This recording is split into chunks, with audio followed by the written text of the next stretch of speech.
Porque se a gente... se a civilização acabasse agora, começasse uma outra, sem ter nenhum conhecimento dessa que passou, provavelmente iria acontecer algum tipo de adoração a uma divindade. Com certeza. Porque parece que é intrínseco ao ser humano buscar esse significado. Eu não sei se isso é bom ou ruim. Porque a morte exige isso, é o fim. Então acaba tudo e não tem. A morte exige essa resposta. Existe uma série de autores das mais variadas áreas que argumentam justamente nesse sentido. Então você pensa em Rudolf Otto, foi um dos maiores antropólogos da religião do luteranismo alemão. Ele tem um livro chamado Sagrado, não é? Que no Sagrado ele vai argumentar que existe a religião é o mistério tremendo e fascinante, assim que ele define. De que existe um senso que parece que é natural ao ser humano de estar diante de algo que é misterioso, que a gente não consegue decifrar. Por isso que o agnosticismo, o Joel diz que parece que o agnosticismo está mais distante da religião do que o ateísmo, né? Digamos assim. Depende do tipo, exato. Tem um agnosticismo até espiritualizado também. Sim, não é muito o meu caso, embora eu tenha essa abertura. Mas a gente tem um tipo de... Parece que é intrínseco. Existe uma coisa misteriosa além da gente. A vida parece ter um tipo de significado além de nós. E isso é tremendo, isso é fascinante. Isso parece um impulso natural. Você pensa em Victor Só te interromper Frankl, uma coisa. sim. Será que não é porque o ser humano, a gente busca um reconhecimento de padrão? A gente tenta achar padrões em tudo... E inclusive... Eu acho que é mais do que isso. Eu acho que, assim, a minha justificativa pra isso, sempre foi claro pra mim, é por um viés mais biológico mesmo de animal, né? O ser humano tem uma manifestação muito curiosa e, assim, eu sou cético e também não gosto desse endeusamento do intelecto humano, como se isso separasse a gente da cadeia animal, como um ser divino. Iluminado. Eu acho que é muito arbitrário você chegar e falar, não, o ser humano, então, ele tem a consciência, então ele é um animal fantástico e mais evoluído, né? Isso é uma coisa que não se fala em biologia, né? Então você vai a lince lá, chega sei lá quantos quilômetros... vários animais têm processos fantásticos que não a consciência. Então é meio isso. Eu acho que vem dessa visão do ser humano no centro do universo, essa supervalorização do ser humano também, isso de colocar o nosso intelecto numa posição muito privilegiada. Mas sim, é uma manifestação muito diferente no mundo, né, animal. E justamente por conta disso, num processo caótico, os seres humanos sempre vão buscar justificar tudo.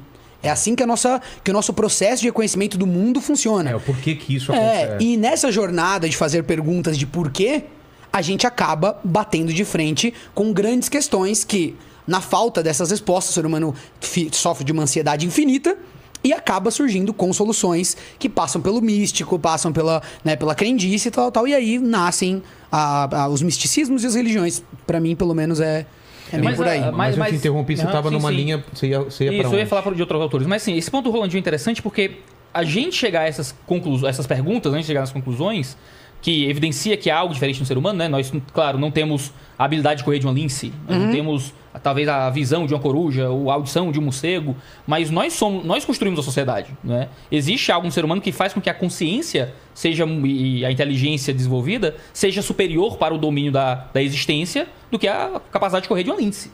Superior, Superior no sentido de sobrevivência, de controle, de domínio. Será? Né? Existem lince, sim, mas não das baratas. Das baratas, das baratas, não tem das barata formigas. me matando de chinelada. Não, entendeu? mas existe zoológico de animais construídos por seres humanos e não o contrário. A gente domina o mundo. Mas eu não quero parar nisso. Não estou dizendo se isso é bom ou ruim. Eu não quero parar nisso, mas eu acho que o ser humano... Tem mais mosquito matando homem que homem matando mosquito nesse mundo. Perfeitamente. E tem mais número de formigas, por exemplo. O que eu quero dizer é que a gente vê... Não que isso seja um ponto, não que isso seja uma coisa... Mas eu acho que é um ponto. Eu acho que é um ponto importante. Embora. Eu acho que é um ponto importante, sim, porque a gente recorta o mundo pela visão do ser humano. Então, na nossa visão, a gente está dominando. Só que já se passaram tantas espécies pela Terra que foram extintas e outras vieram, maiores, menores, de todos os tamanhos. Elas vêm por aqui, fazem sua história, desaparecem e a gente não tem nenhuma evidência de que o ser humano não vai passar por esse processo. Na verdade, a gente tem algumas evidências de que talvez a gente passe por esses grandes filtros que outras espécies passaram.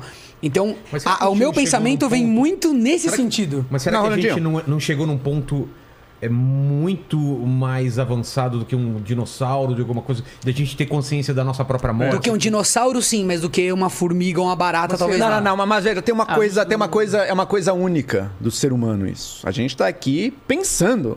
Acho que o diferencial não é que a gente domina e mata, mas a gente tá aqui pensando sobre a nossa condição. Sim. E estamos isso e a gente de formigas. Eu só quis marcar, limitada. Eu só quis marcar que é mais a consciência e menos a dominação. Exato.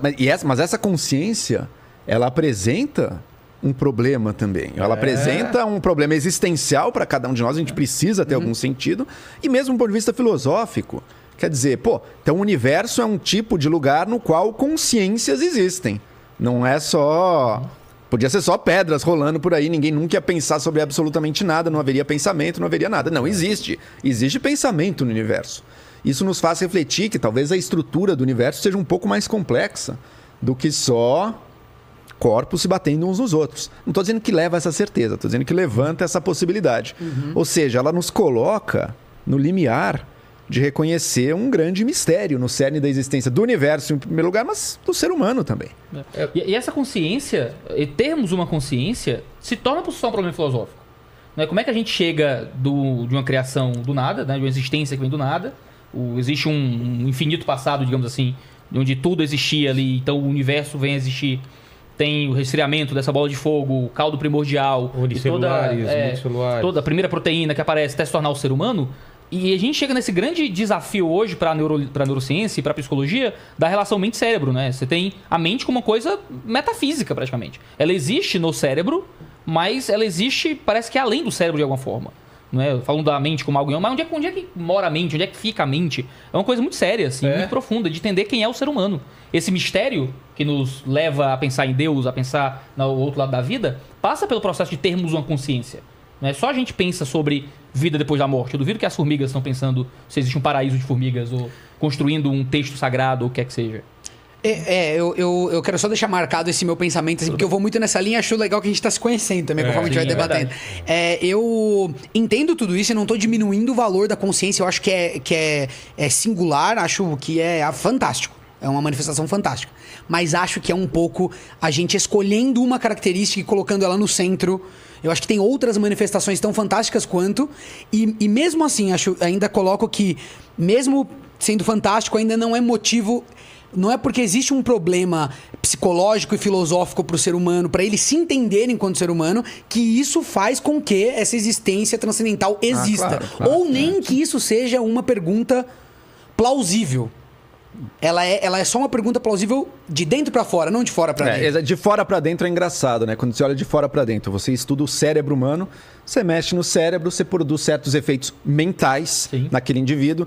A nossa tecnologia está evoluindo. A gente não é capaz hoje em dia de escolher, quero botar esta ideia específica na cabeça de alguém. Mas eu não duvido que a gente ainda vai ser capaz de fazer isso. Em toda a sua capacidade, em tudo que é possível de ocorrer na mente, no espírito, na alma da pessoa, seja capaz de manipulação física. Porque, pelo menos olhando de fora, parece muito que a mente é um produto do cérebro. Eu também acho. Não é algo que exista...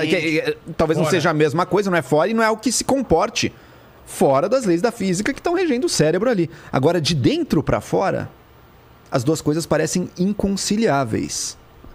Porque, por exemplo, a minha experiência de estar aqui falando com vocês, ela não é a mesma coisa que um neurônio que está se ativando quando eu estou aqui. São coisas, assim, categoricamente diferentes. A sensação de um gosto é uma coisa, o neurônio se dando a sinapse, que provavelmente está produzindo esse gosto, é outra. São duas coisas que ocupam, assim, categorias de ser e de existência muito diferentes. Talvez, e aqui meu lado mais ateu talvez esteja falando, talvez seja só uma incapacidade. Por que cria esse problema, esse dualismo? A gente é levado a um dualismo. Uma coisa sou eu, esse meu pensamento, outra coisa é o cérebro. Talvez a mente humana seja incapaz de entender essa conexão. Da mesma forma que o celular não tira a fotinho do QR Code na própria tela do celular, sabe? Mas o meu ponto é que as evidências não apontam pra isso. Talvez seja... As evidências, quando a gente estuda de fora, parece que é muito simples, né? Parece que, olha, a mente é um produto do cérebro. Mexe aqui, vai ali. Hoje em dia, a cientista já prevê a sua escolha antes se você está consciente dela. É que parece que tem uma coisa além disso, né?